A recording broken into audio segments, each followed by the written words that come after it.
Maka teknologi kalau kita pandang sebagai subjek yang harus dikelola, maka dia berupa sebuah sistem. Kalau kita bicara sistem, maka yang concern pada teknologi itu tidak hanya pada bagian engineering gitu ya, tidak hanya bagian pengembangan, tapi juga struktur yang lain. Kalau kita bicara sebuah organisasi kan, kita bicara sebuah konsep sistem seperti ini yang saya gambarkan ya. Ada yang paling ini paling tinggi adalah level strategis ya, kemudian lebih tinggi lagi adalah level taktis, dan ini operasional. Jadi ini taktis, ini strategik, di sini operasional. Nah, teknologi itu adanya di mana ya? Di semua, ada mulai taktis sampai operasional gitu ya. Karena ini akan menjadi tanggung jawab fungsi-fungsi manajemennya. Di sini ada planning, ada organizing, ada budgeting, ada directing, ada eksekusi ya, mungkin eksekusi dan seterusnya.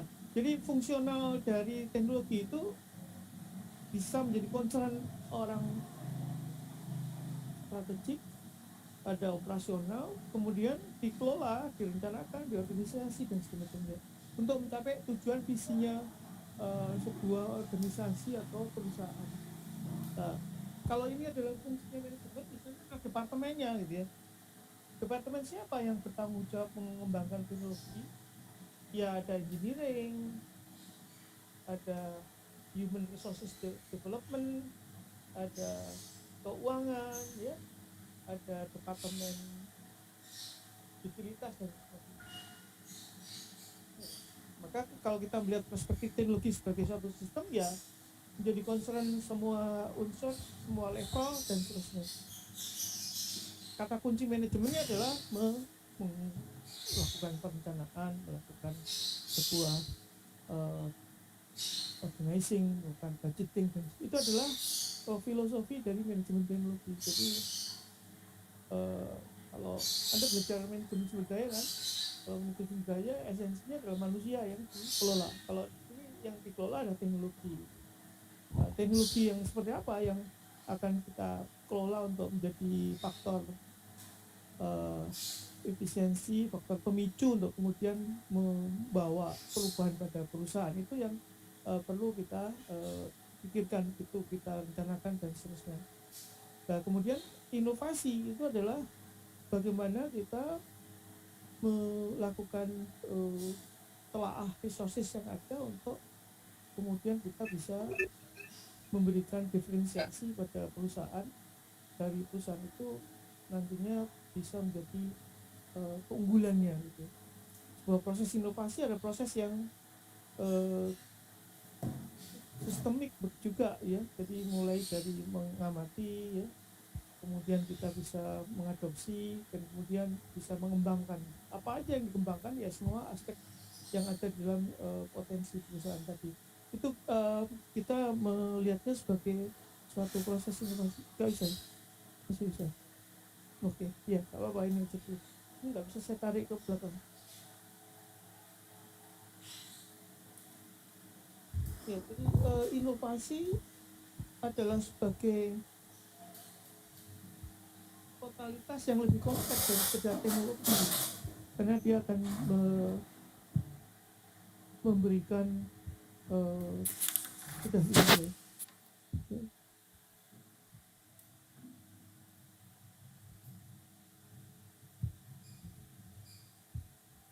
Kok nggak mau keluar nih? Oh iya ya, oke.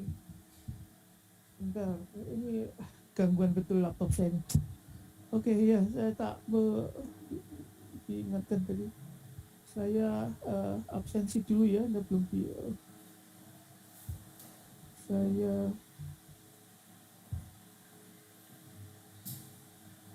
perlu absensi dulu.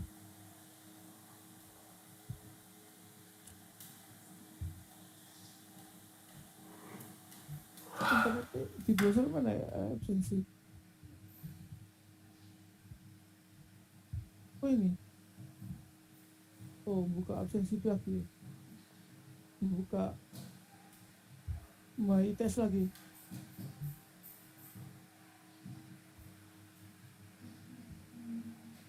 Yang kembali ke my test absensi.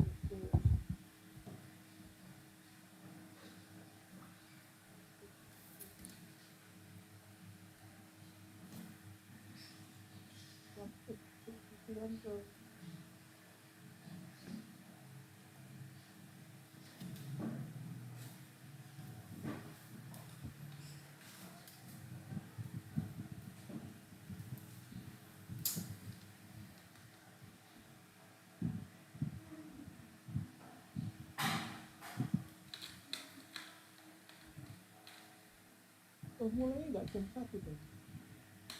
Pak bikin sistem satu ya.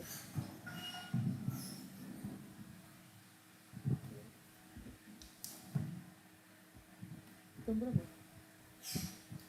Sudah jam 1. Yang salah semuanya.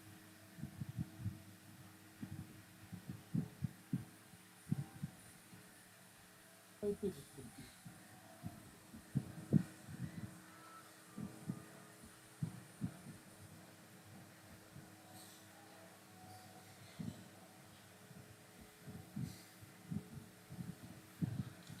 Kemudian masa di kelas.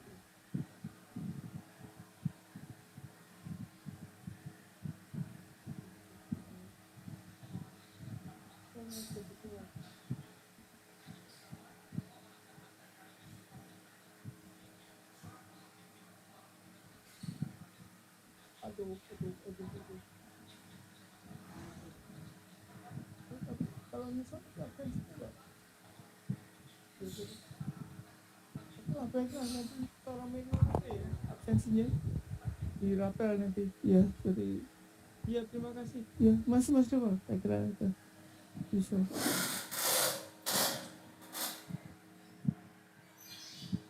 Mana jadi materi saya itu beda laptop beda ini soalnya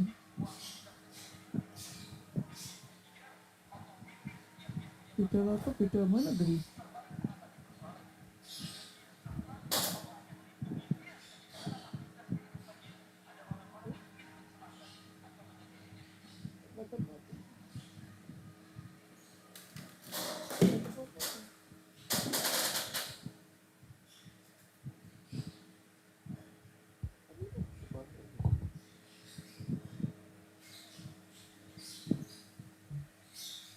bentuk KTP.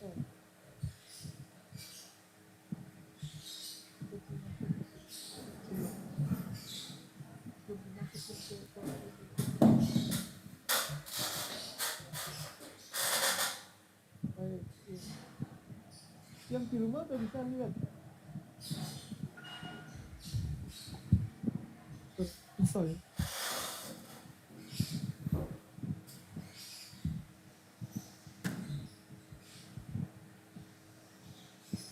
Belum bisa dilihat.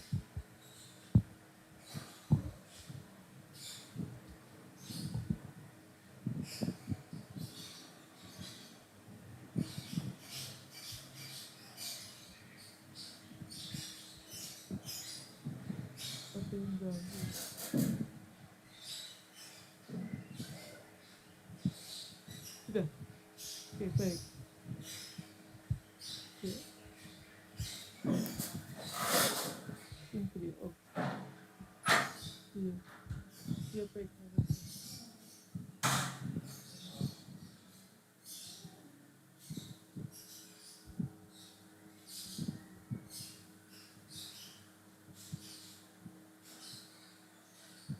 Oke, baik. Iya, baik. Terima kasih. Jadi begini, jadi kita lihat bahwa minggu kemarin itu kita mengenalkan konsep teknologi ya, dan hari ini kita mencoba melihat by definition begitu mengenai teknologi dan inovasi. Dan kalau kita lihat bahwa ada pertumbuhan ekonomi yang baik tatkala tidak didukung oleh teknologi. Dan kita tahu sekarang kita masuk revolusi industri 4.0 di mana teknologinya yang melatar belakangi atau menjadi platform dari semua ekonomi industri bergeser berubah, ya, knowledge based ekonomi, teknologi berbasis 4.0 yang selalu terconnecting dan selalu apa namanya, on time, tidak kenal waktu gitu. Jadi semua hal yang barangkali di Indonesia sudah mulai waktu malam, di bagian lain eh, masih tetap jalan, tetapi tidak menghilangkan kesempatan berbisnis, kesempatan melakukan transaksi, kesempatan untuk komunikasi. Dan itu adalah era-era internet of things yang membuat produktivitas dunia menjadi semakin cepat berkembang karena adanya eh, platform itu.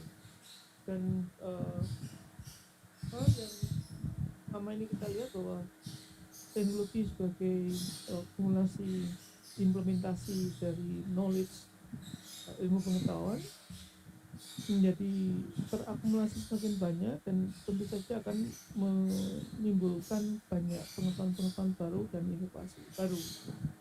Meskipun orang membuat inovasi, ada yang melandasi pada konsep improvement, apa namanya, mathematical innovation yang semacam yang kita hadapi sekarang. Jadi sekarang yang kita hadapi adalah sebuah disruptive innovation, sebuah proses di mana keberlanjutan dari teknologi yang mensupport sistem itu terputus sama sekali gitu. Jadi kalau kita lihat dari temuan-temuan atau dari aplikasi-aplikasi teknologi yang dulunya sangat tradisional ya, itu sudah mengalami disruptif, mengalami tidak eksis lagi. Jadi kalau dulu di era-era saya yang kecil itu masih ada piringan hitam, kemudian diganti video. Anda mungkin nggak ngalami namanya piringan hitam. Piringan hitam itu berupa musik gitu ya, kayak tes tahun 60-an juga. Kemudian Jepang masuk ke industri multimedia dengan kita, apa namanya, video tape kaset. Kita nggak tahu Anda masih ngalami nggak itu kita kadang-kadang di YouTube ya. Kemudian setelah pita berakhir ada CD-ROM, kan melalui keputus ya, interaktif gitu ya. Jadi itu adalah proses disruptif, dan itu pasti akan sering terjadi. Ketidakpastian ke depan sebuah implementasi teknologi akan semakin tinggi gitu, sehingga kecepatan perubahannya yang cepat itu membuat, ya, apakah di sisi produser maupun di sisi consumer itu mengalami apa namanya, disebut VUCA, volatile, uncertainty, kompleks, dan agile. Jadi selalu tidak ada kepastian di dalam melihat perkembangan teknologi yang akan masa depan itu. Dan tampaknya memang dengan berbagai up and down itu banyak perusahaan yang kemudian akhirnya jatuh bangun juga gitu. Jadi mulai Sears mobil ini adalah contoh bagaimana waktu saat itu beberapa perusahaan besar menjadi tumpuan dari pertumbuhan ekonomi yang tidak selalu terus bertahan. Pergeseran sektor industri juga demikian. Kalau Anda lihat dari era-era perusahaan dunia yang kaya itu kan oil company gitu. Sekarang kayak British Oil, British Petroleum, Chevron, dan terus Mobile Union Mobile dan semacamnya itu kan sekarang kalah sama namanya Facebook ya, kalah sama industri-industri yang basicnya data. Jadi tidak ada apa-apanya, dan proses percepatan akumulasi kekayaan perusahaan itu juga luar biasa cepat ya. Kayak GE, General Electric itu awal-awal abad 20 ya, 19, meskipun masih hidup gitu, tapi asetnya kalau dibandingkan perusahaannya apa Zuckerberg di Facebook itu ya kecil sekali gitu ya. Dan ini kan polanya berubah. Kalau dulu kita nambang dari minyak, dari sumber daya alam, dari tambang, sekarang nambangnya adalah nambang data ya, data mining dan sebagainya. Jadi pergeseran itu membuat up and down dari berbagai perusahaan juga gitu. Jadi eh, ini mendrive proses inovasi juga mengarahkan ke isu-isu yang terkait dengan tarikan-tarikan perubahan, yaitu Internet of Things gitu ya. Dan dengan Internet of Things ini akumulasi data begitu cepat dan kemudian menjadi sebuah motor baru untuk melakukan perubahan, menjadi sumber-sumber pertumbuhan ekonomi baru yang kemudian akan eh, menyebabkan semua proses pertumbuhan ekonomi maupun proses kesejahteraan juga akan berubah dengan cepat karena adanya pergeseran-pergeseran tadi. Nah, itulah yang mengkhawatirkan kita. Jadi disruptive teknologi itulah yang membuat VUCA tadi, membuat volatile sebenarnya, uncertainty dan complexity dari sistem yang dibangun sejak lama gitu. Ya, jadi di dalam kita melihat apa namanya perkembangan seperti itu, maka mau nggak mau ya inovasi yang nanti terwujud di dalam peningkatan kapabilitas itu tidak lepas dari beberapa apa namanya beberapa faktor penting gitu.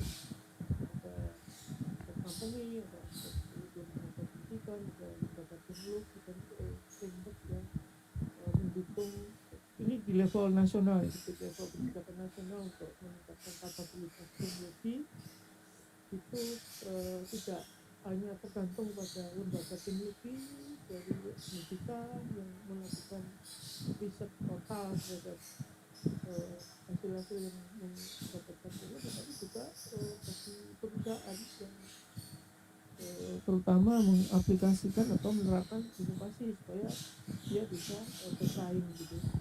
Jadi kisi-kisi yang saya turunkan dari Mayer Tamer ini menunjukkan bahwa sistem inovasi yang diperlukan untuk mendukung ke semua aspek, apakah perusahaan, lembaga pendidikan, lembaga teknologi maupun frameworknya itu harus saling fight and fight, saling mendukung gitu. Dan tentu tidak mudah di level nasional. Nanti akan mudah kalau di level apa namanya perusahaan gitu. Di satu perusahaan yang kita lihat bagaimana memperkuat sistem inovasinya, maka jauh lebih mudah daripada sistem inovasi itu dilakukan di level nasional. Dari definisi kita melihat bahwa sistem inovasi sebagai big picture-nya, sebagai suprasistemnya ya, itu adalah suatu kesatuan antara SDM, lembaga, infrastruktur, network, proses, interaksi yang mempengaruhi arah perkembangan dan kecepatan inovasi, penyebaran dan proses pembelajaran. Ya. Jadi kalau simpel inovasi barangkali ya bisa diartikan simpel bagi kata apa pembicaraan sehari-hari. Jadi kalau Anda ngomong inovasi pasti itu sesuatu yang kreatif, sesuatu yang bisa membawa satu perubahan. Tapi kalau kita bicara inovasi itu dalam konteks nasional, dari konteks apa namanya ekonomi nasional, maka ya tadi beberapa komponen yang meliputi inovasi itu juga harus berubah semua gitu ya. Jadi tidak sederhana lagi konsep inovasi. Kalau di level praktis kan kalau ada orang berbicara inovasi barangkali ATM amati tiru kemudian memodifikasi simpel, yaitu memang prakteknya. Tapi kalau kita berteori, kita melihat konsep-konsep mengenai inovasi cukup banyak yang membahasnya ya. Ini adalah konteks nasional di dalam kita memberikan proses dari elemen-elemen inovasi di nasional, karena di nasional juga ada kesepakatan di BRIN maupun di lembaga akademik, lembaga perguruan tinggi untuk mengedepankan inovasi, karena disitulah aplikasi teknologi itu diharapkan bisa mendatangkan keunggulan, mendatangkan efisiensi. Sehingga kenapa startup di perguruan tinggi itu didorong-dorong begitu ya, karena startup itulah yang mendekati perubahan revolusi industri 4.0 yang basic IT-nya kuat gitu ya, karena ke depan proses ekonomi, transaksi, kehidupan itu akan banyak ditentukan oleh jaringan komputer, jaringan internet gitu. Sehingga startup pun juga menjadi bagian penting dari pengembangan perguruan tinggi untuk bisa berkontribusi di sana. Kalau kita bicara di nasional, kira-kira kayak gini ya. Jadi namanya Bapeda atau Badan Penelitian, Badan Pengembangan Daerah Balitbang provinsi itu diminta juga untuk mendrive inovasi. Jadi ada dulu konsep one village one product gitu. Jadi bagaimana setiap daerah itu punya keunggulan produk. Nah, keunggulan produk itu dirancang sedemikian rupa sehingga bisa bisa dijual dengan mutu yang lebih baik gitu ya. Dengan mutu yang lebih baik kan perlu modal, perlu riset, perlu kebijakan, itu dikelola masing-masing oleh provinsi. Kemudian provinsi juga menekankan kepada daerahnya supaya mengembangkan produk-produk unggulan, dan kemudian dari produk unggulan bisa dilakukan barter atau transaksi antar provinsi, sehingga antar provinsi itu tumbuh perdagangannya, antar Pemda tumbuh dan seterusnya. Itu dari kacamata pemerintahan ya, inovasi. Tapi kemudian ditafsirkan juga inovasi itu berupa smart city gitu ya. Jadi inovasi dari pengelolaan pemerintah daerah dengan memanfaatkan sumber data IT, memanfaatkan proses-proses digitalisasi. Jadi misalnya kalau Anda mau ngurus surat apa kan di kantor satu pintu gitu ya, asal datanya terjamin. Kemudian keputusan untuk pengembangan kawasan itu juga ditentukan dari kebijakan-kebijakan inovasi daerah. Jadi dari pusat sampai daerah itu punya kebijakan inovasi sendiri kan, cukup rumit. Jadi masing-masing punya pilihan. Perguruan tinggi pun juga begitu ya. Jadi kata inovasi itu jadi kata buzzword itu kata yang semua orang membicarakan begitu ya. Lalu apa sih potensi yang kita bisa peroleh dari inovasi? Sebetulnya potensi realnya, ujung dari inovasi itu kan to make money gitu ya, doing business to make money. Banyak riset banyak sekali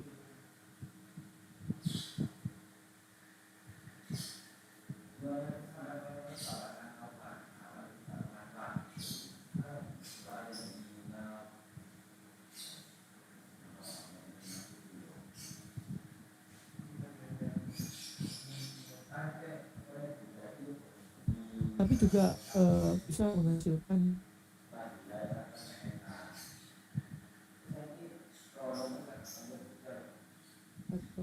Baik, siapa yang mau beli? Maka di dalam proses inovasi kita harus sensitif terhadap pasar. Jadi kesadaran untuk melihat pasar itu sangat penting untuk mengembangkan inovasi. Apakah itu inovasi teknologi, apakah itu inovasi pengelolaan, inovasi pemerintahan dan seterusnya.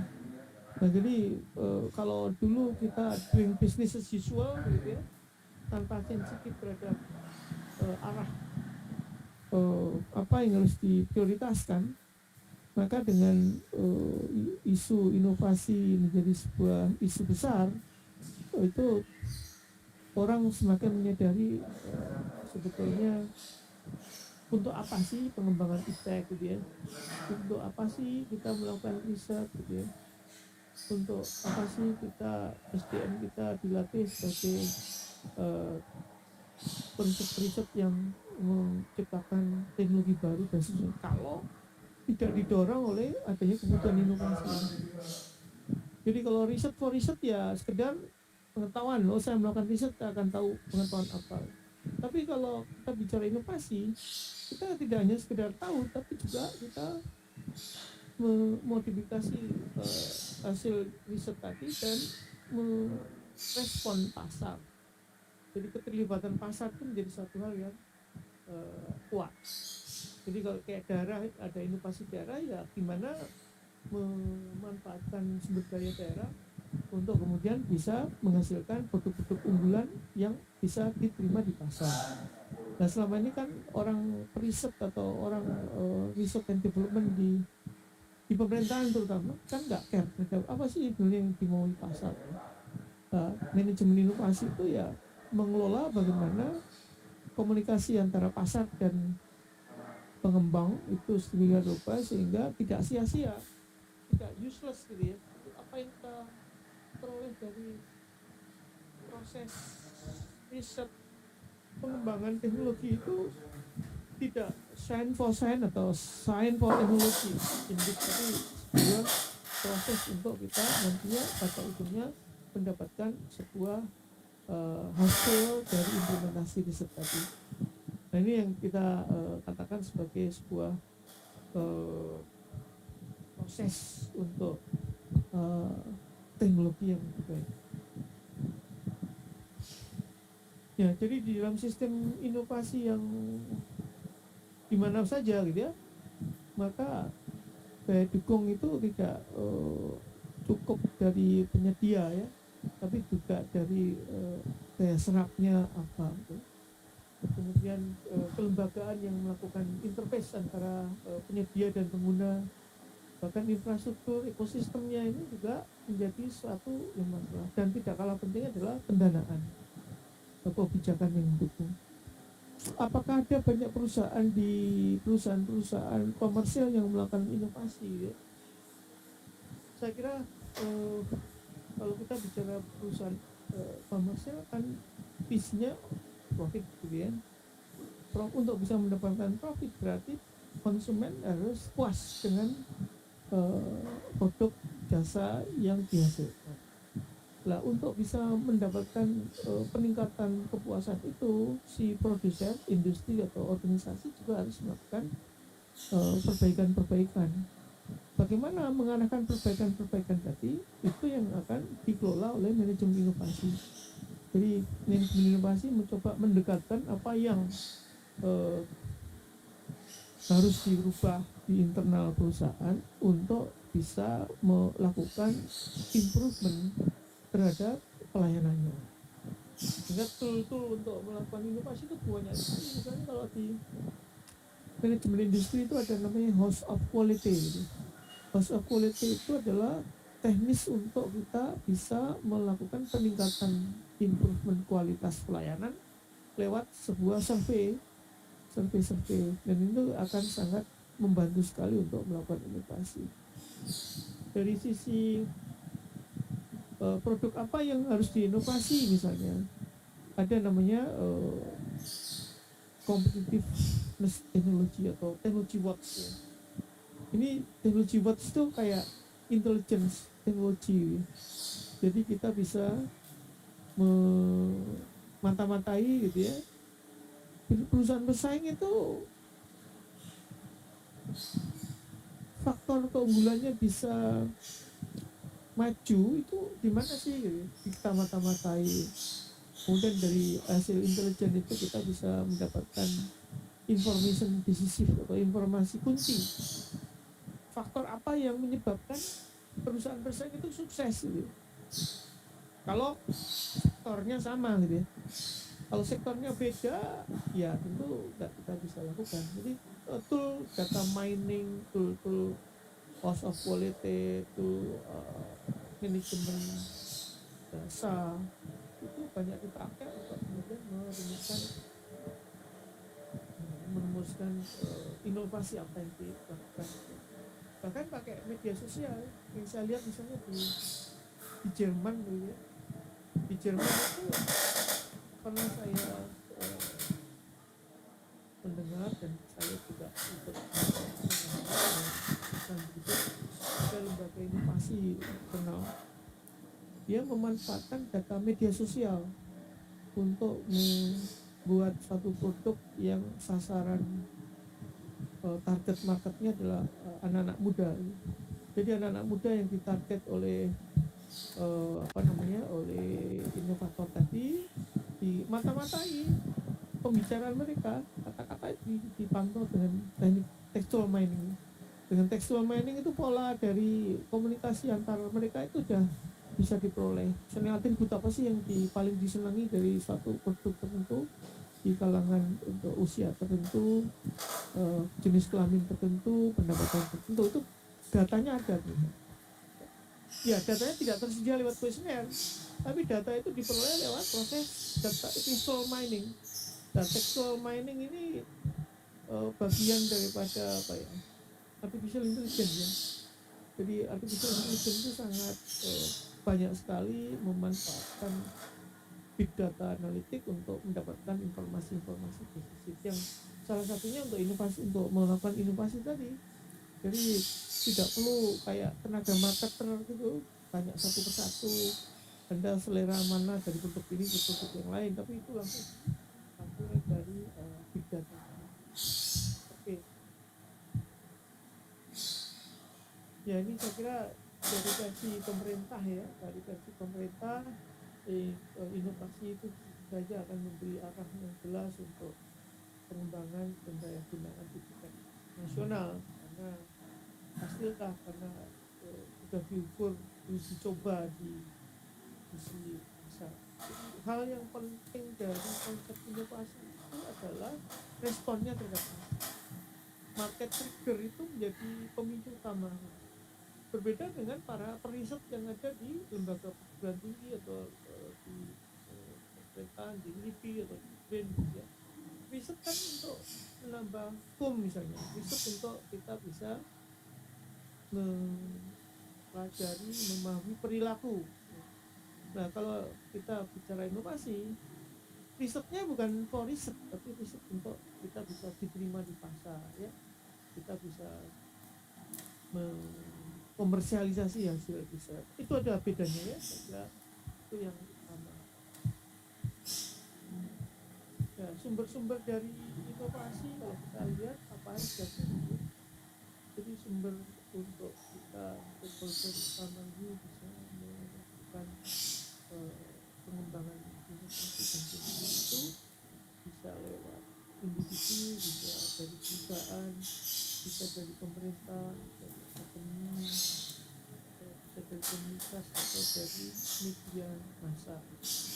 Dan saya tadi katakan ada database, ada jurnal, ada berbagai sumber-sumber, itu akan bisa menjadi informasi utama awal untuk kita mengembangkan sesuatu.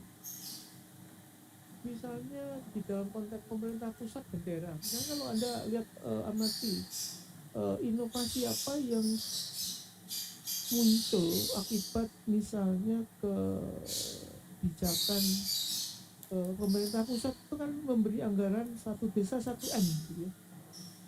Apa yang Anda amati di perkembangan di desa itu tampak sekali di kebanyakan kalau kita lihat di Jawa Tengah ya, desa-desa yang punya potensi wisata dengan dana 1 M, dia kelola jalannya, dia kelola objek wisatanya sehingga ada tambahan pendapatan dari pengembangan wisata-wisata di desa-desa tadi. Jadi inovatif itu. Jadi sumber inovasinya dari pemerintah. Pemerintah mau mengadakan pembagian uang 1M satu desa, maka warga desa sudah bisa menangkap bisnis, maka dia melakukan inovasi pengembangan daerahnya dengan berbagai macam respon gitu. Kemudian dari perusahaan pasti juga melihat persaingan suatu produk pada pasar untuk kompetitor yang lain juga tinggi, maka dia juga mikirin gitu ya, kata apa yang bisa di usulan baru yang nanti bisa mengalahkan produk-produk kompetitor yang lain. Individu pastilah, kreativitas individu kan banyak sekali. Kalau kita lihat bahwa ide-ide baru itu muncul dari individu-individu yang kreatif gitu. Apalagi kita lihat perguruan tinggi, lembaga yang mengembangkan keilmuan, mengembangkan teknologi, tentu mengkombinasikan satu hasil temuan lain akan bisa mendapatkan sebuah prototipe untuk inovasi. ITS misalnya dengan Raisa ya, robot Raisa itu munculnya inovasi karena ada tekanan dari rumah sakit di masa pandemik, orang perawat nggak boleh terlalu sering intensif dengan pasien kan, untuk ngirim ngirim obat-obatan ke tempat ranjangnya pasien, maka dibikin robot dan remote control bisa membawa pesan dari satu titik, bisa membawa obat-obatan dari satu titik ke tempat pasien berada. Ya, itu kan inovasi gitu ya. Jadi inovasi sebuah solusi terhadap kebutuhan operasional yang selama ini nggak dipikirkan gitu. Di saat normal orang nggak mau pikir robot bisa dipakai untuk itu, tapi di saat kritis sangat dibutuhkan banyak alat untuk kita bisa mendelivery ke pasien-pasien yang kita takut ketularan dari situ, maka dibikinlah robot. Database juga, saya ada di sini ya. Database ini juga kalau kita ketahui bahwa database paten itu 8 tahun kalau sudah di-upload jadi gratis. Maka persoalannya kan bagaimana mengkonkretkan informasi yang dalam database paten itu banyak sekali. Namanya paten itu sudah sangat detail. Jadi mulai ukurannya, desainnya, cara masangnya, spesifikasi produknya gitu ya. Nah itu kalau kita akses jadi sumber inovasi, udah siap jadi gitu ya. Jadi tidak perlu melakukan penelitian sendiri ya, karena sudah jadi public domain, jadi informasi domain yang siapa saja bisa menggunakan. Itu juga sumber-sumber teknologi atau inovasi yang bisa dipakai dengan gratis. Nah, kalau Anda membayar paten itu mahal kan, gantung premi yang dipasang data-data yang terbuka, sebetulnya kita juga bisa memanfaatkannya sebagai sumber teknologi atau inovasi dari kita. Ini adalah kira-kira pengertian sebagai pengertian teknokratik, sebuah pengertian yang terbatas ya teknik. Kalau kita bicara inovasi di pembicaraan sehari-hari kan bisa banyak kan, tapi kalau kita bicara pengertian teknometrik, inovasi itu bisa fokus pada proses, fokus pada produk, atau fokus pada sistem. Kalau produk ya jasanya, karena Anda lihat pada produk yang berkaitan dengan jasa adalah GoGrab misalnya, GoGrab, Gojek ya, itu inovasi pada produk ya, produknya jasa mengantarkan gitu ya. Kalau kita membayangkan dulu naik taksi itu diantarkan taksi resmi, sekarang kita berpergian itu taksinya quote-unquote bukan resmi, tapi lewat mobil-mobil pribadi yang sejalan begitu ya. Jadi konsepnya dulu kan tidak seperti sekarang ya. Kalau kita lihat sekarang itu Gojek, Gokar itu kan memang muter-muter gitu. Kalau dari konsep awal pengembangan ide Gojek itu, kalau ada seseorang bepergian menuju satu titik yang sama dengan orang yang memiliki mobil, dia bisa menumpang, sehingga efisiensinya bisa naik. Karena kalau seseorang hanya sendirian naik mobil dari titik yang sama ke titik lain kan dia harus bayar sendiri, tapi kalau ada penumpang lain dia bisa sharing cost gitu. Sharing cost ada bahan bensin gitu. Nah, konsepnya dulu gitu, dia tidak komersial,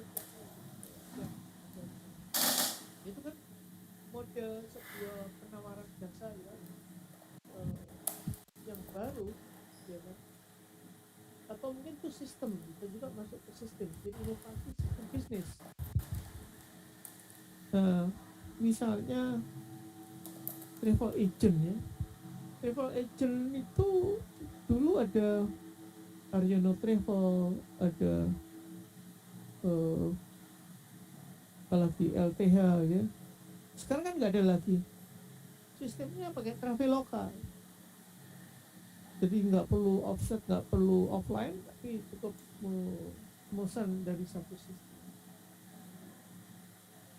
Itu ada bagian dari inovasi sistemnya, model sistem bisnisnya.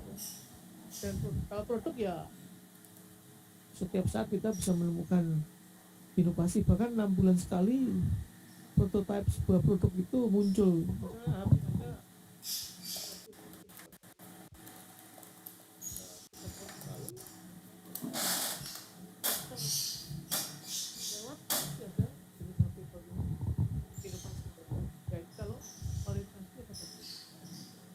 Kemudian orientasi inovasi pada proses, ya kita memodifikasi proses gitu. Jadi kalau kita memodifikasi proses menjadi lebih baik, itu inovasi. Jadi tahun 2000-an begitu saya pernah ikutan tim dari ITS itu, ada salah satu boiler itu pengumpan uap panas ya di salah satu unit di Semen Gresik 3. Jadi sering terjadi overheated di dalam boiler tadi. Maka salah satu operational bukan engineer, dia melihat kalau overheated ini dia usulkan untuk diatasi dengan membuat sistem sirkulasi air gitu agak jauh, dan akhirnya ide itu dituruti ya sama bosnya, sehingga kejadian overheated di dalam boiler itu nggak ada. Berarti dia sudah melakukan proses inovasi ya. Jadi tadinya output dari teknologi itu panas, tapi dengan melakukan perubahan proses, jadi panasnya kurang lebih lama. Itu adalah inovasi juga. Jadi inovasi itu sebuah arah perubahan. Sebetulnya kalau perubahan itu akan menjadi sebuah komersialisasi yang mendatangkan value, mendatangkan uang. Baik, ada pertanyaan? Barangkali ada yang jadi kita masih belum membahas kasus ya. Nanti kasus akan kita bahas setelah ini materi yang harus dibaca di rumah. 2 minggu yang lalu udah saya kirim belum materi ya? Belum, materi udah dari bagian itu materi bacaannya ya. Tapi kalau untuk materi kasus saya belum sempat. Kasus teknologi itu teknologi manajemen tax and international cases ya. Jadi Australia, Denny Samson, saya kenal orangnya.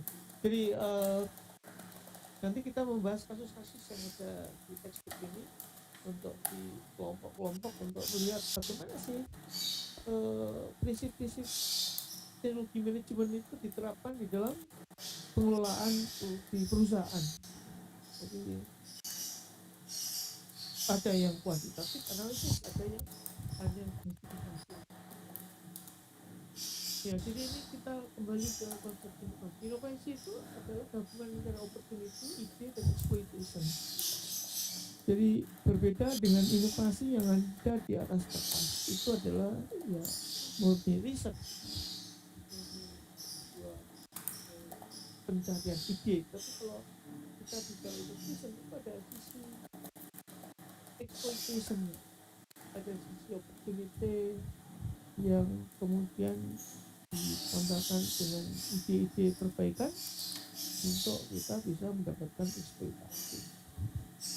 Itu gambaran inovasi yang bisa diterima dalam konteks akademik. Contoh inovasi produk saya kira banyak lah. Ini ada contohnya. Anda lihat contoh alat pemotong jenggot gitu ya, ada berbagai macam ide di situ.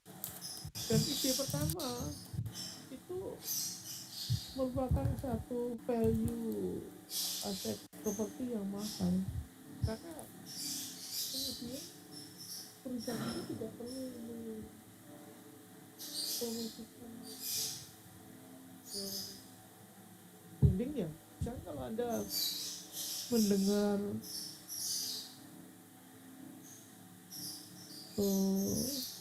kata singer, Sinjait langsung otomatis. Jadi nggak perlu kita promosi singer dalam Sinjait yang mana-mana gitu ya. Karena pada esensinya begitu dia sebagai leader, sebagai inovator, maka akan dikenal selamanya. Kita bicara Sanyo, ada asosiasinya Pak Sanyo, pompa air. Jadi merek apapun dianggap Sanyo juga. Misalnya Anda udah ngidupin Sanyo di rumah, padahal merek Anda bukan Sanyo ya. Jadi itu adalah kemenangan atau keunggulan sebuah inovator yang pertama kali, sehingga menjadi brandingnya. Branding itu mahal ya. Malah ada menjadi kata kerja. Xerox itu fotokopi kan, itu di dalam bahasa Inggris to xeropic itu mengfotokopi ya. Jadi keunggulan sebuah produk yang inovatif itu dikenang terus tanpa perlu kita membayar promosi. Dan itu branding itu mahal sekali kalau dijual ya. Nama itu dijual mahal sekali karena dia menjadi utama ya. Meskipun setelah dia unggul, nggak boleh lepas no or die gitu ya. Jadi kalau Anda pertama kali unggul di dalam sebuah proses inovasi, ya harus pertahankan inovasi. Kalau enggak, pasti akan ketinggalan di kalah sama inovator-inovator berikutnya yang masuk. Sehingga ada pepatah innovate or dead gitu. Jadi inovasi itu sepanjang hayat nggak boleh berhenti. Ini adalah contoh bagaimana inovasi proses. Dululah itu merek terkenal ya, Dell, McDonald, FedEx ya. Jadi proses untuk menghasilkan barang itu yang Dell ini model package moduler dari laptop. Jadi kebutuhan Anda apa, kemudian moduler dari Dell itu menawarkan opsinya, sehingga ini bagus bagi sisi lingkungan karena tidak membuat untuk mengembangkan kapasitas laptop kita harus mengakhiri laptop sebelumnya gitu. Jadi kita masih bisa pakai untuk di extend McDonald. Lihat iklan tersebut gitu ya. Kemudian ya banyak lah contoh-contoh yang kita. Kemudian inovasi bisnis. Kalau inovasi konsep bisnis itu konsepnya yang berubah. Google itu adalah bisnis menjual data, jadi menjual data dan mempromosikan lewat ekstraksi. Tapi kan nggak kentara. Kalau Anda menggugah Google, kelihatannya tidak ada sesuatu yang berkurang di situ dari Anda kan? Anda nggak perlu membayarkan. Tapi ada sesuatu value yang ditambahkan, semakin banyak diakses, semakin banyak uang yang bisa diterima Google dari pelanggan-pelanggan iklannya. Jadi ini konsep bisnis yang baru yang uh, perlu pemikiran-pemikiran inovatif juga gitu.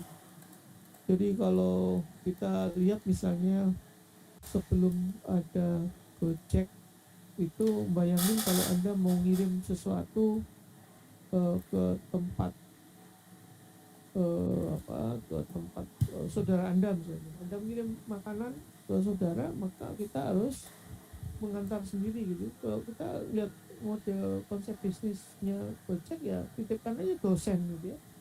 Jadi kita panggil sepeda motor atau kendaraan itu untuk mengirim ke tempat tujuan kita. Ini adalah konsep bisnis ya. Jadi yang diinovasi itu adalah konsepnya.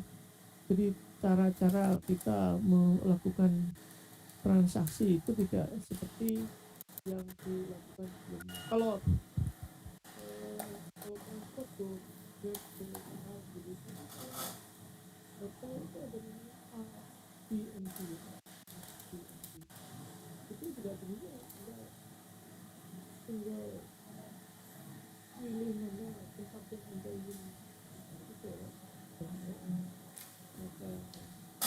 Maka bayar, kemudian dia itu nggak pakai kunci fisik gitu ya, Anda dikasih kode masuk ke tempat objek stay atau homestay dan sebagainya. Anda bisa melihat bagaimana kok bisa murah gitu. Ya murah sekali, karena homestay atau kamar-kamar atau rumah yang disewakan buat BNB itu rumah pribadi. Jadi kalau kosong sebetulnya itu tanggungan yang punya rumah. Tapi karena dia sudah menjadwalkan kosong dan mungkin ditawarkan orang lain, seharusnya dia nggak dapat apa-apa karena di tempat orang lain jadi dapat sesuatu. Berbeda dengan hotel kan. Kalau hotel kan ada investasi di situ, ada tanah, ruangan, tinggal diisi terus gitu. Tapi kalau, dan itu milik investor. Tapi kalau homestay atau di bukan, ya masih pemilik rumah itu, hanya saja untuk mengisi kekosongan itu jadi bisa lebih produktif kan? Jadi ada sharing, crowdfunding sharing misalnya, ada sharing fixed cost dengan orang lain yang barangkali tidak perlu dibayar sendiri karena ditawarkan ke orang lain. Itu inovasi konsep bisnis dan banyak. Jadi inovasi tertantang untuk mencoba menggagas adanya konsep-konsep bisnis baru, dan itu saya kira peluangnya masih banyak. Tinggal kita bisa nggak mikirin gitu ya, mikirin untuk mendapatkan. Banyak sih kalau kita lihat startup di Surabaya terutama. Misalnya kalau Anda punya hajatan gitu ya, kemudian Anda pesan catering, biasanya kan kita lihat bahwa waktu kita melakukan hajatan itu tamu kan tidak bisa dipastikan gitu. Teruntuk kalau menu dan jumlah catering yang kita sediakan itu sama dengan jumlah tamunya atau pas ya. Tapi sering kali ada kejadian yang sebaliknya, lebih banyak volume catering yang sudah kita sediakan daripada tamu yang datang. Lalu kelebihannya gimana? Masa dimakan sendiri sama teman-teman, kan nggak habis tuh ya. Lah ada sistem bikinannya anak Petra ada.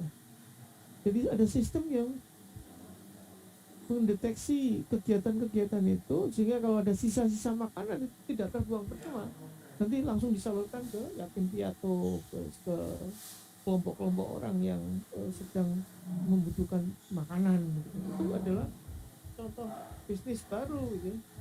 Sehingga si pengembang developer itu juga mendapatkan sesuatu yang positif untuk uh, menyelesaikan suatu masalah. Jadi semakin banyak hal-hal semacam itu yang menantang kemudian menjadi sebuah kesempatan untuk membuka bisnis baru ya. Nah, ini perlu kreativitas, perlu pengamatan yang cerdas, cermat begitu ya, untuk mendapatkan ide atau bisnis baru yang bisa dimanfaatkan pada akhirnya.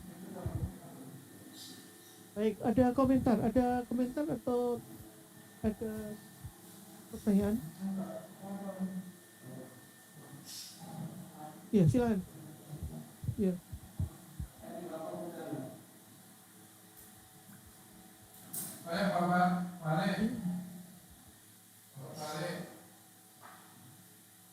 Betul.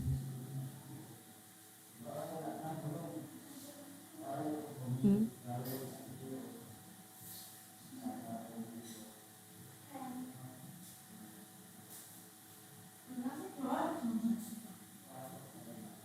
Hmm.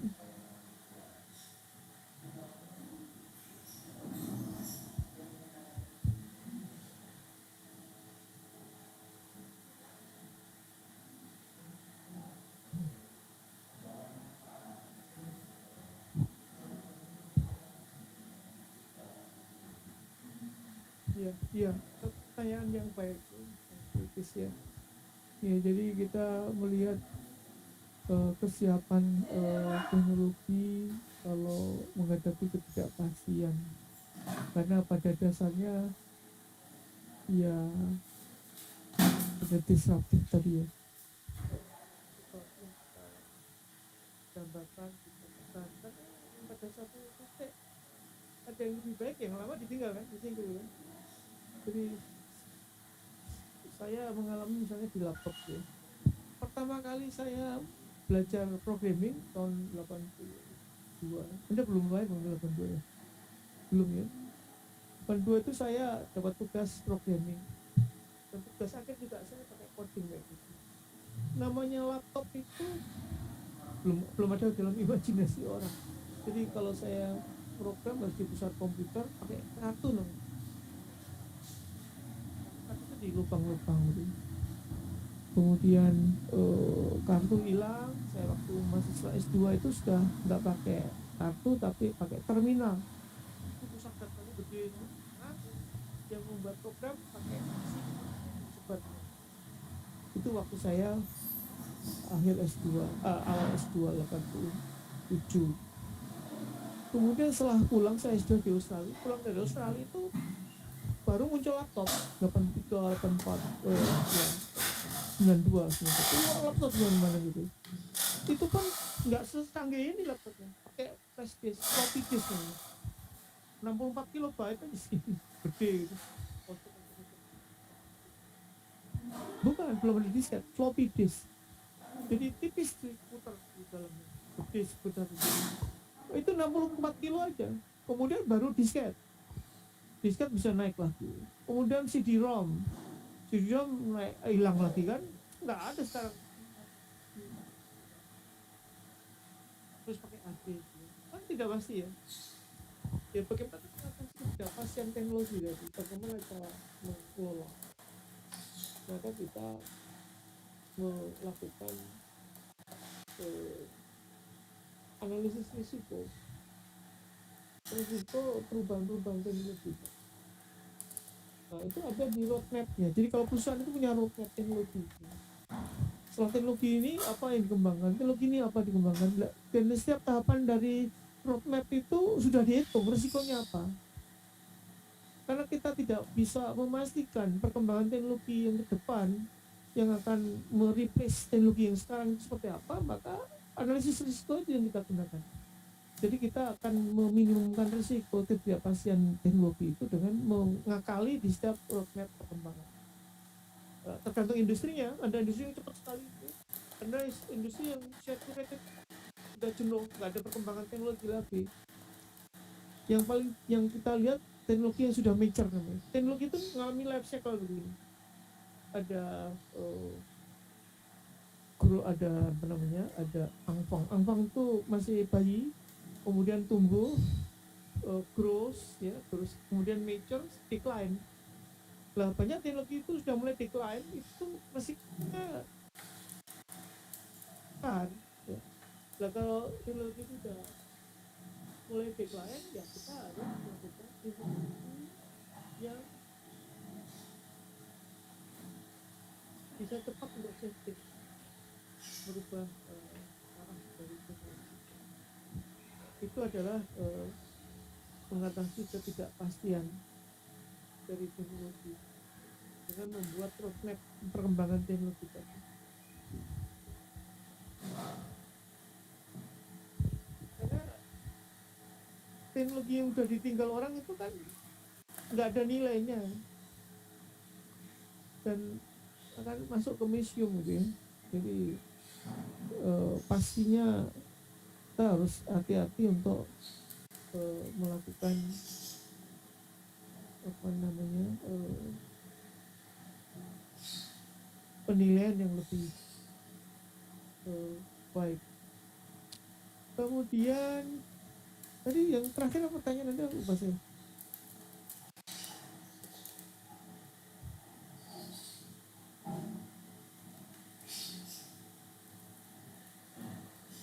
Ya, ya,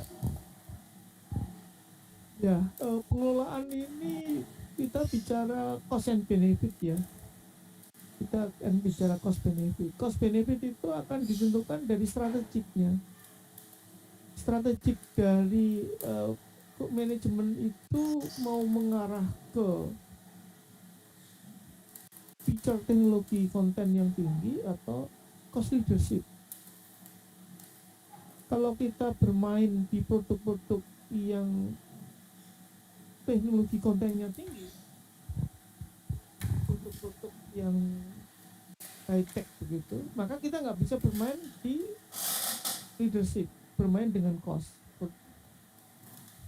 Maka kita cari kombinasi mana yang dari sisi cost leadershipnya oke, kita punya pasar yang besar, tapi dengan harga jual yang lebih murah, atau sebaliknya kita membidik pasar yang terbatas, tetapi produk teknologi kita itu memiliki features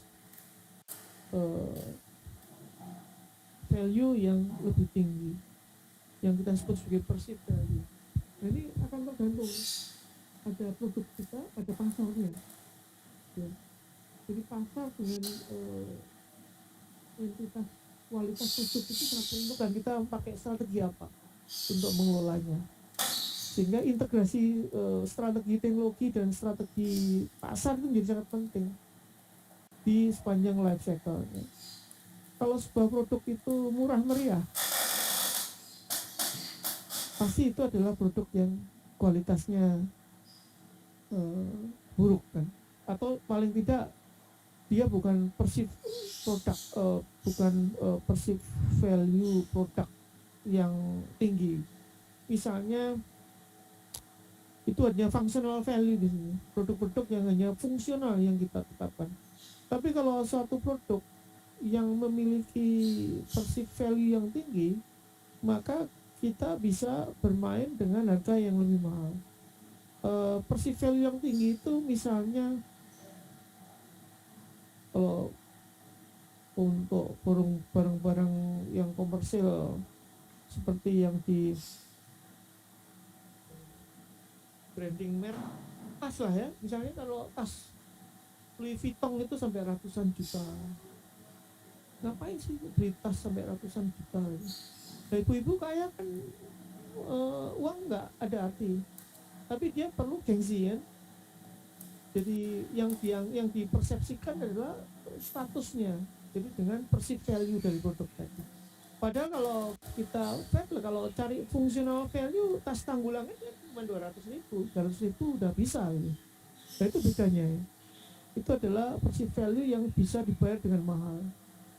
Tapi dari sisi strategi teknologi, perceived value itu yang diunggulkan adalah feature-nya, jadi bukan pada sisi fungsionalnya. Nah, itu merupakan satu kombinasi yang spesifik bagi sebuah perusahaan. Dia mau menggunakan strategi apa di dalam manajemen teknologinya. Apakah cost leadership, apakah pada posisi kalau di teknologi adalah posisi follower atau leader. Kalau dia follower, pastilah dia bisa menjual produknya lebih murah untuk fungsi yang sama. Yang kelihatan nyata itu misalnya Anda perhatikan antara produk Unilever dengan produk Sinarmas, produknya Wings ya, Wings dengan Sinarmas. Itu untuk satu produk yang umum lah ya, yang consumer good. Kalau Sinarmas produk Wing itu harganya apa? Murah kan?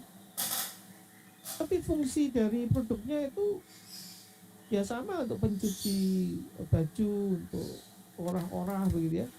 Tapi produk Unilever itu tidak, dia punya kelas, fungsinya sama tapi kelas target marketnya lebih tinggi daya belinya. Lah posisi Wings itu follower, jadi dia selalu meniru, mengambil apa yang dikembangkan itu di labnya, kemudian dikomersilkan, kan murah jadinya. Jadi produksi barang sama, sabun, pencuci dari Wings akan jauh lebih murah dibandingkan dengan produk Unilever, sehingga dia bisa biar produksi murah karena nggak melakukan riset, sehingga bisa diterima di pasar lebih banyak. Sementara Unilever dia ditekan untuk selalu mendapatkan ide-ide inovasi yang baru, laku riset gitu ya, untuk supaya bisa lebih unggul dan diterima di pasar. Jadi faktor pasar menjadi sangat penting untuk melakukan strategi inovasi tadi. Dan itu pasar itu bergerak, tidak loyal pada satu produk. Contoh nyata lagi yang berkaitan dengan inovasi itu adalah ada makanan berenergi, Krating Daeng, dan minuman berenergi, Krating Daeng dan apa namanya itu yang saingannya Krating Daeng itu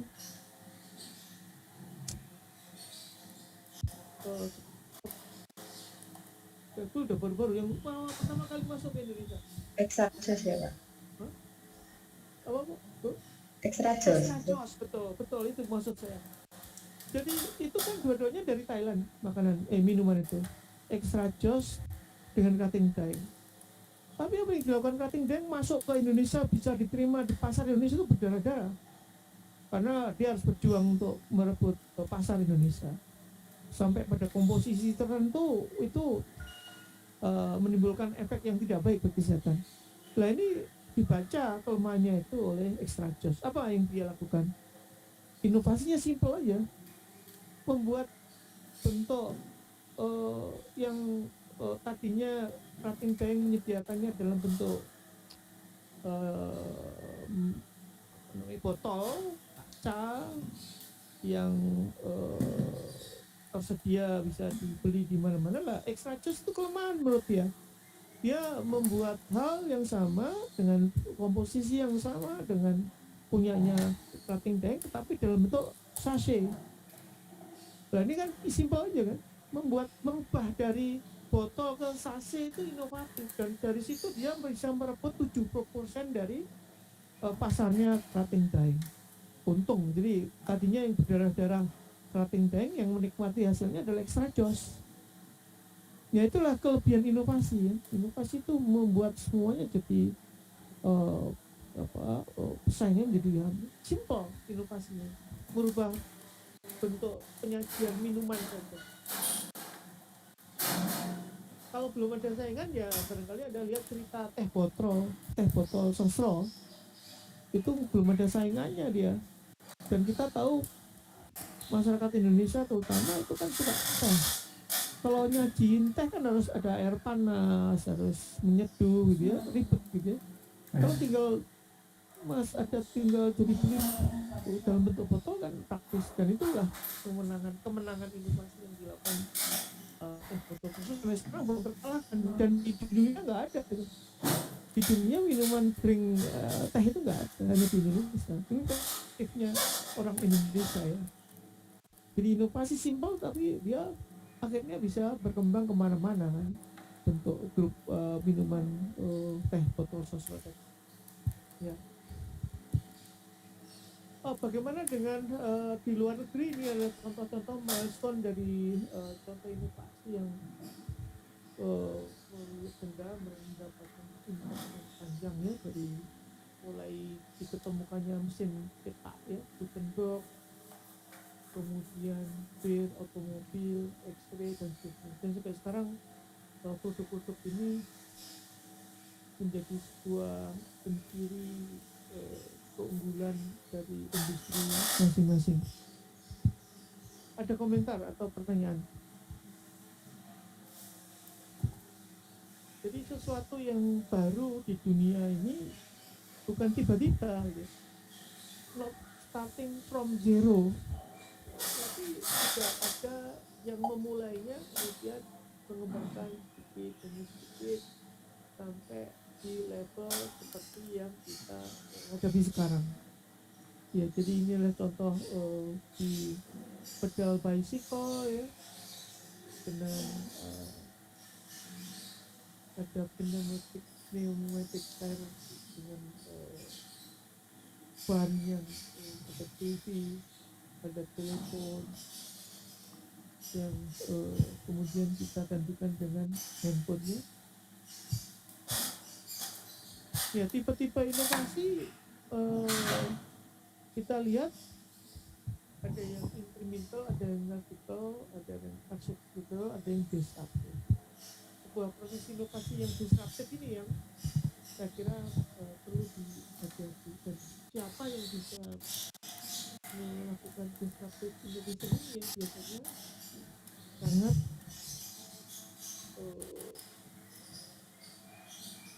menjadi legend, menjadi sebuah legendaris yang sangat abadi gitu. Jadi kalau incremental itu peningkatannya ya menaik gitu. Kalau radikal peningkatannya radikal, jadi masih ada hubungannya. Tetapi kalau disruptive itu terputus, proses inovasi yang terputus dari sebelumnya. Jadi kalau incremental kita bisa lihat masih ada rangkaian proses. Misalnya mesin jahit tadi yang pertama kali dilakukan Singer, dikasih mesin, tadinya pakai tangan diganti pakai kaki pengayuhnya, kemudian meningkat pakai mesin, terus pakai PC, pakai kontrol, pakai coding gitu. Itu kan incremental. Jadi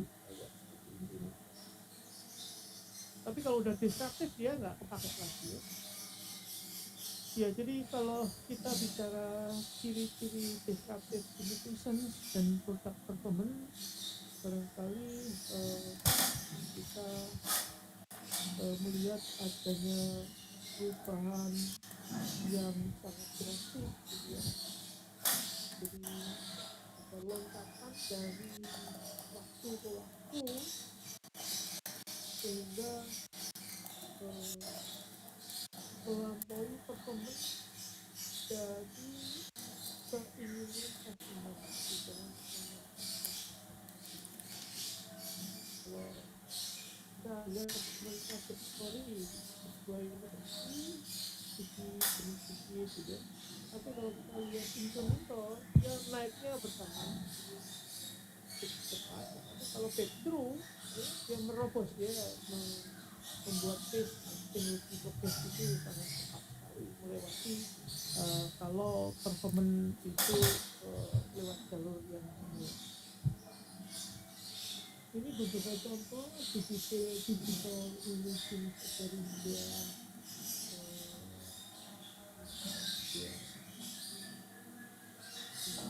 susah dari mulai dari mulai email, mobile phone gitu ya. Coba kita lihat dengan adanya mobile phone itu apa aja yang hilang gitu di belum produk sebelumnya. BlackBerry kalah ya, sistem BlackBerry kalah. Tapi ada teknologi lain yang membuat tadinya menjadi sebuah unit yang spesifik sekarang kalah fungsinya dengan satu handphone. Anda bisa kerja sekarang dengan handphone kan, WhatsApp, Excel, PowerPoint. Jadi laptop gede ini kamera, punya kamera gede. Pakai kamera ada di sini semua. Telepon yang harus pakai telepon kemana-mana harus pakai. Nah ini kan disruptif. Akibat digitalisasi, akibat kemajuan IT itu dari mobile phone juga banyak teknologi-teknologi lain yang mereplace perkembangan sebelumnya. Kodak itu dulu ada kamera Polaroid, nggak ada lagi. Ini tinggal tiga data, sambung ke print, udah bisa print kok. Ngapain perlu Polaroid kan? Ya. Di ya kemudian digital orang bahkan menurut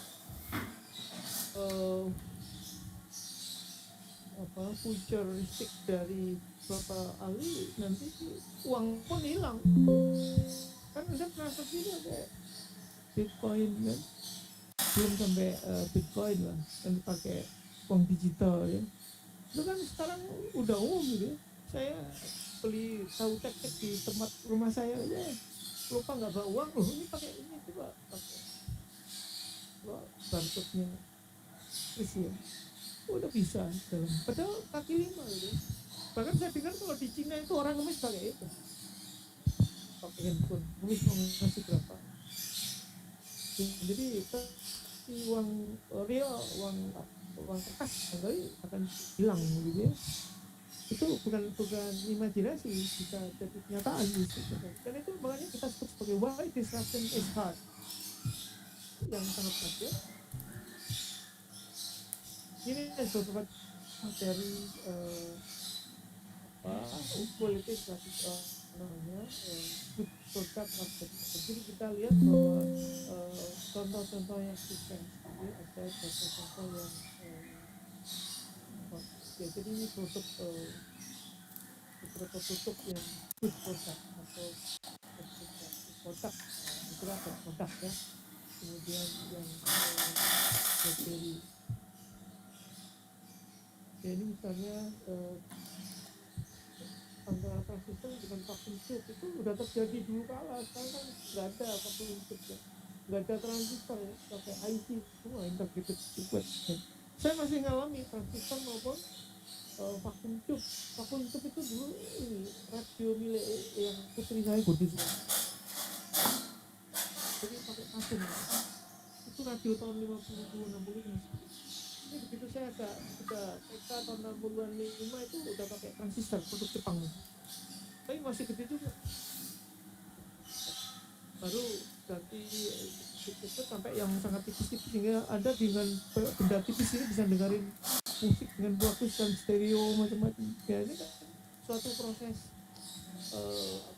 disruptif yang terjadi di dunia ini kan. TV juga dulu TV sekarang TV nya flat nempel di dinding, lama-lama kan TV tidak bisa nempel kemana saja portable TV. Jadi performanya dari hari ke hari semakin perubahan temuan-temuan dan inovasi. beberapa apa, prinsip-prinsip untuk kita melakukan inovasi adalah misalnya dari sisi keterbatasan dan wealthy kesejahteraan juga. Apakah produk itu hanya dikonsumsi orang-orang yang terbatas, orang-orang yang makmur saja? Kita kan enggak kan. Apalagi kalau dulu melihat pesawat terbang itu kan ya elit, orang elit aja yang bisa naik pesawat terbang kan. Setelah ada low budget apa namanya air gitu, maka setiap orang bisa naik pesawat terbang. Cuman dulu malah sebelum pandemi 200.000 udah bisa terbang kan. Nah, jadi ini juga bagian daripada proses inovasi, gimana kita bisa menciptakan kesempatan bagi orang-orang. Do you have to have special expertise in order to conceive? Apakah harus memerlukan satu khusus untuk kita melakukan? Semakin simpel maka akan semakin. Jadi inovasi yang diperlukan adalah mensimplifikasi proses, apa namanya, penyederhanaan proses sehingga kita akses ke teknologi itu bisa lebih gampang. Ya, jadi saya kira ini adalah beberapa ilustrasi yang kita bisa dari situ menciptakan dalam keuangan misalnya ada model bisnis, ada jaringan dari proses hingga dari penawaran banyak ya. Dari delivery banyak juga yang bisa ditawarkan sebagai sebuah solusi inovasi.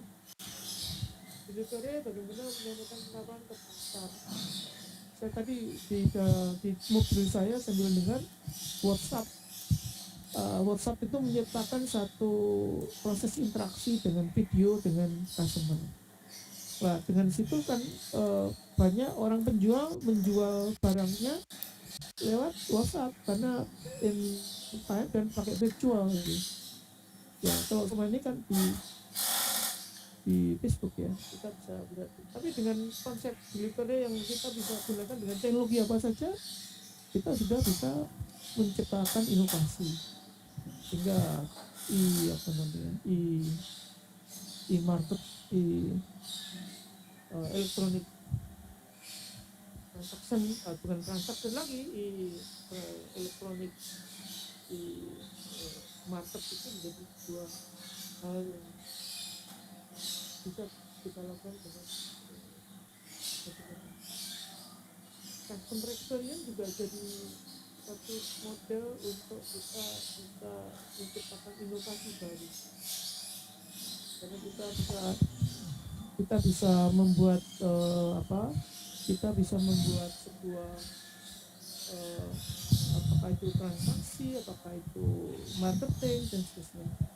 Yang paling kita sering dengar kan di proses gitu ya. Tapi keuangan ini sangat banyak orang mengembangkan crowdfunding gitu.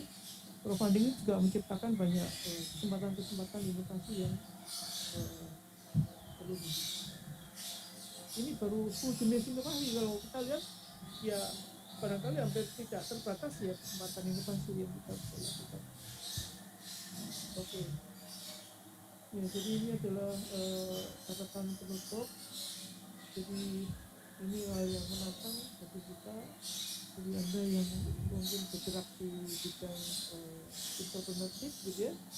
Jumlah entrepreneur kita itu masih rendah, 0,26% dari penduduk. Idealnya di negara maju, Singapura, negara-negara yang komersialisasinya kuat itu 2-4% penduduk yang bergerak di entrepreneurship. Sehingga butuh inovatif baru untuk menggerakkan. Dan ini yang sedang digencarkan pemerintah maupun di dunia pendidikan ya. Bagaimana inisiatif-inisiatif kreativitas baru bisa dimulai. Ya, barangkali itu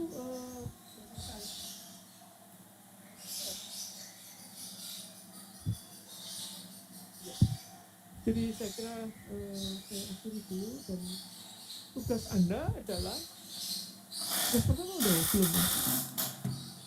Oke. Jadi tugas pertama udah ada ya, mau tadi ya? Iya. Tugas pertama ini adalah Anda coba mengidentifikasi, mencari kasus di perusahaan boleh, di daerah boleh, atau di level nasional boleh, bagaimana sebuah teknologi itu menentukan keberhasilan dan kinerja sebuah perusahaan atau daerah. Jadi Anda boleh milih teknologi apa saja, tapi tunjukkan bahwa dengan adanya teknologi itu suatu perusahaan akan mendapatkan performanya yang maksimal, kemudian bisa menghasilkan sebuah kinerja yang baik. Kinerjanya entah dihitung pakai profit atau pakai market share dan seterusnya, boleh-boleh saja. Esensinya untuk mengeksplorasi data aja, mengeksplorasi data bahwa teknologi itu menjadi hal yang penting dalam pengembangan dan daya tahan satu perusahaan. Ada mencoba melihat dan melakukan cancel, membuat perubahan dari waktu ke waktu, di mana teknologi itu belum dipakai secara intensif dan kemudian teknologi itu dipakai secara intensif. Coba perhatikan kira-kira dia faktor kritisnya apa? Faktor kritis keberhasilannya itu apa dari penggunaan teknologi tadi? Apakah di sisi manusianya, apakah di sisi teknologinya, apakah di sisi informalnya atau organisasinya ya? Biasanya punya critical factor sukses di dalam mengadaptasi teknologi. Dia sudah beli teknologi hardware, tetapi kalau tidak ada humanware-nya nggak gerak juga. Maka coba perhatikan dari kasus yang Anda temukan itu, faktor kritis suksesnya apa dia. Ya, yang online silakan dicatat ya. Jadi itu tugas pertama Anda untuk mengidentifikasi faktor kritis sukses dari perusahaan, dari suatu daerah, pemerintah, atau organisasi dalam menghasilkan sebuah keberhasilan. Baik, kalau begitu saya akhiri dulu pertemuan kita. Semuanya tetap semangat ya. Semoga selalu sehat-sehat. Ketemu lagi minggu depan kita. Pak Udi, maaf, tadi textbooknya apa ya Pak? Ya, nanti saya coba minta tolong ke Mas Reval ya. Judulnya Teknologi Manajemen Tax and International Case. Nanti Om oh, Bu Desi, ketua sebagai ketua ya, Bu Desi ya. Oh iya Pak. Ya, nanti saya kirimkan judulnya ya. Ya, baik. WhatsApp nanti bisa dibacakan. Ya. Paling tidak di scan gitu ya. Ini buku Tom agak cukup lama juga. Tugasnya kelompok atau ini yang tadi masih sendiri-sendiri. Nanti kalau udah tugas case study baru kelompok. Oke. Baik Pak. Untuk PowerPoint. Ya. PPT ya Pak ya? Ya.